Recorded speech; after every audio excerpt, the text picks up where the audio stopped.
Remember we met, I could tell by your smile. You hadn't been with a good girl like me in a while. Yeah, you were impressed, couldn't leave me alone. Hi friends, welcome to Sheila's 5 Stars Kitchen. இன்னைக்கு நம்ம கிச்சன்ல என்ன பார்க்க போறோம் அப்படினா chilli fish masala எப்படி செய்யலாம்ன்றத பார்க்கலாம். அதுக்கு முன்னாடி நம்ம சேனலை சப்ஸ்கிரைப் பண்ணி வெச்சுக்கோங்க. கூடவே இருக்கிற பெல் ஐகானை பிரஸ் பண்ணி வெச்சுக்கோங்க फ्रेंड्स. Thank you. இப்போ சில்லி ஃபிஷ் மசாலா பண்றதுக்கு நான் வந்து இன்னைக்கு கொடுவா மீன் தான் எடுத்துர்க்கேன்.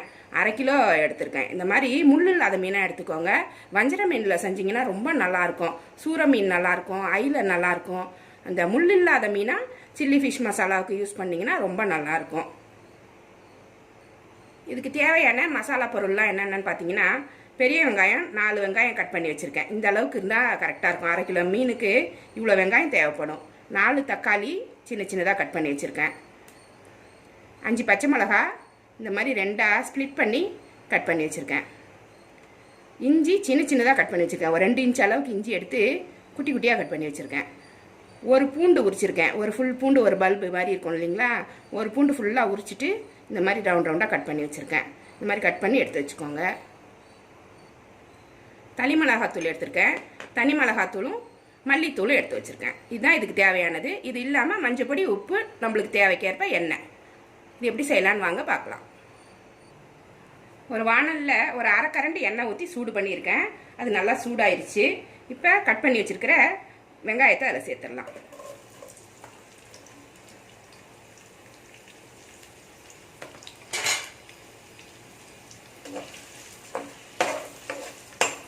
இது கொஞ்ச நேரம் நல்லா வதங்கணும்.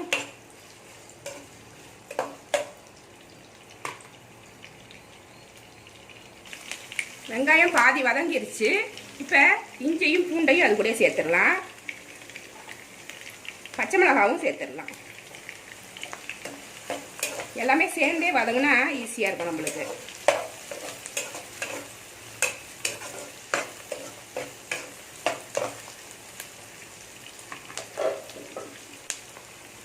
கருவேப்பிலை கொஞ்சம் போட்டு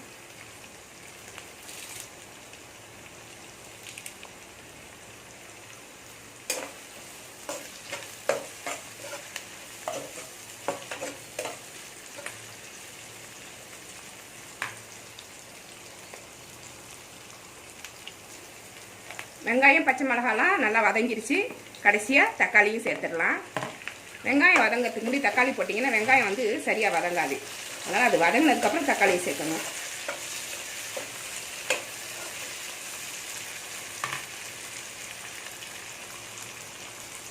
இப்போ இதுக்கு தேவையான மசாலாவெல்லாம் சேர்த்துடலாம். 1/2 ஸ்பூன் மஞ்சத்தூள், காரத்துக்கு தகுந்த மாதிரி மிளகாத்தூள் போட்டுக்கோங்க. நான் ஒரு ஸ்பூன் போடுறேன். 1 ஸ்பூன் மல்லித்தூள் போடுறேன். 1 ஸ்பூன் மிளகாத்தூள், 1 ஸ்பூன் மல்லித்தூள் போடுறேன். ஏன்னா பச்சை மிளகா போட்டிருக்கோம். அப்புறம் ஓவராக காரம் ஆயிடுச்சுன்னா நம்மளால சாப்பிட முடியாது.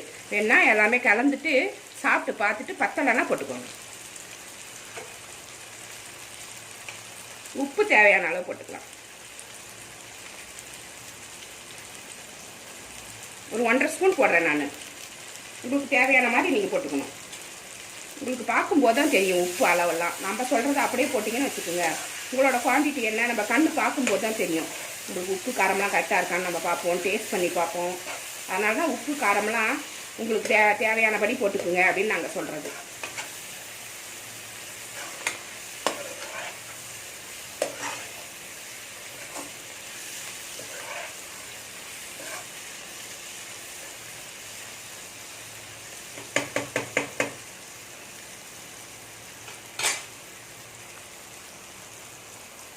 எனக்கு கொஞ்சமாக காரம் கம்மியாக இருக்குது, அதனால் நான் கொஞ்சமாக போட்டிருக்கேன். இதில் இன்னும் ஒரு 1/2 ஸ்பூன் மிளகாத்தூளும் 1/2 ஸ்பூன் மல்லித்தூளும் சேர்த்துட்டேன். இந்த மாதிரி செக் பண்ணிவிட்டு போட்டுக்கோங்க.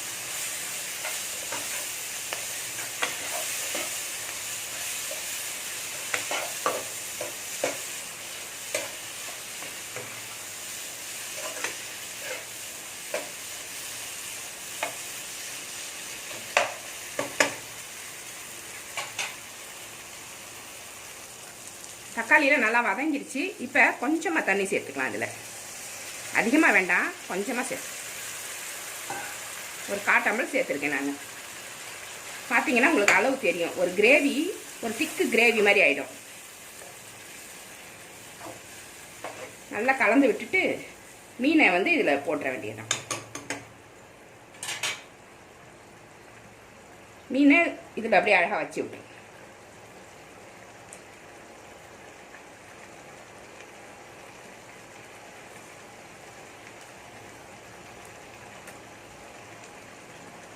சில்லி ஃபிஷ் மசாலா ரொம்ப டேஸ்ட்டாக இருக்கும். ஒரு டிஃப்ரெண்ட்டான டேஸ்ட்டு. நம்ம எப்பயுமே மிளகா பொடி போட்டு வறுத்து வச்சுருவோம். இது ஒரு டிஃப்ரெண்ட்டான டேஸ்ட்டாக நல்லாயிருக்கும். இது ஒரு சைடு வேகட்டும் இதுலேயே, அதுக்கப்புறமா நம்ம திருப்பி போட்டுக்கலாம்.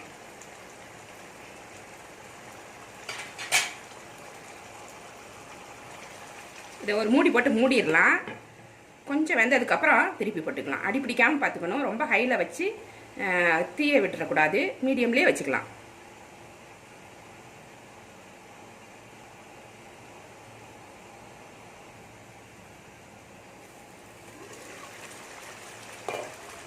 இதை மெதுவாக திருப்பி போட்டுடலாம்.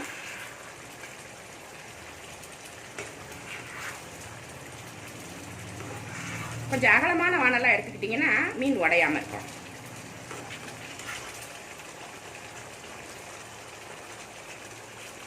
சின்ன கரண்டி யூஸ் பண்ணாலும் உடையாமல் எடுத்துக்கலாம். நான் கொஞ்சம் பெரிய கரண்டி தான் யூஸ் பண்ணுறேன். நான் உடைக்க மாட்டேன்.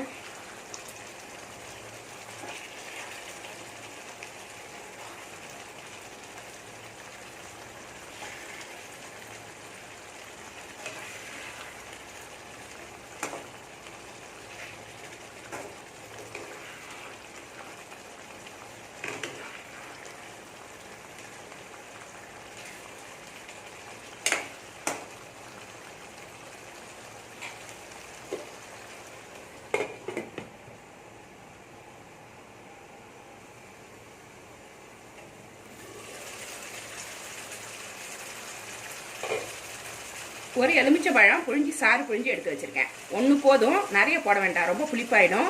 ஒரு எலுமிச்சை பழம் சாறு இதுக்கு ஊற்றிக்கலாம். இது ஒரு டேஸ்ட்டாகவும் இருக்கும், ஃப்ளேவராகவும் இருக்கும்.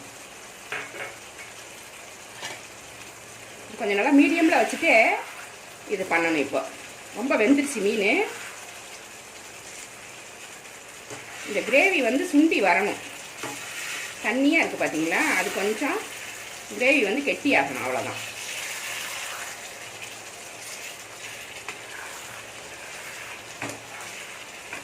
அடியில் ஒட்டாமல் லைட்டாக அப்படி எடுத்து விட்டுறோம்.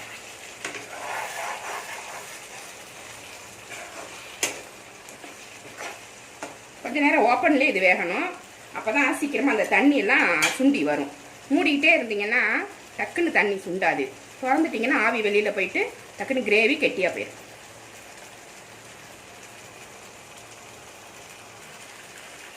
இப்போ சில்லி ஃபிஷ் மசாலா நல்ல கெட்டியான கிரேவி ஆயிடுச்சு. இந்த சமயத்தில் கருவேப்பிலை, கொத்தமல்லி தழை இது மேலே தூவிக்கலாம். இதை இன்னும் கொஞ்சம் ட்ரையாக எடுக்கிறதுனால எடுத்துக்கோங்க. இப்படி கொஞ்சம் கிரேவியாக இருக்கிற மாதிரி எடுத்தால் கூட நல்லா தான் இருக்கும். இந்த கிரேவியை வந்து சாதத்தில் போட்டு சாப்பிட்டிங்கன்னா ரொம்ப டேஸ்ட்டாக இருக்கும். இட்லி, தோசை, சப்பாத்திக்கு கூட தொட்டுக்கலாம். ட்ரையாக எடுத்திங்கன்னா சாதத்துக்கு நம்ம ஒரு சைட் டிஷ் மாதிரி தொட்டுக்க முடியும். இந்த கிரேவியோடு இறக்குனீங்கன்னா நீங்கள் சப்பாத்திக்கெலாம் தொட்டுக்கிறதுக்கு வசதியாக இருக்கும். இப்போ இது ரெடி ஆகிடுச்சு. இது ஒரு பிளேட்டில் எடுத்துகிட்டு உங்களுக்கு காமிக்கிறேன்.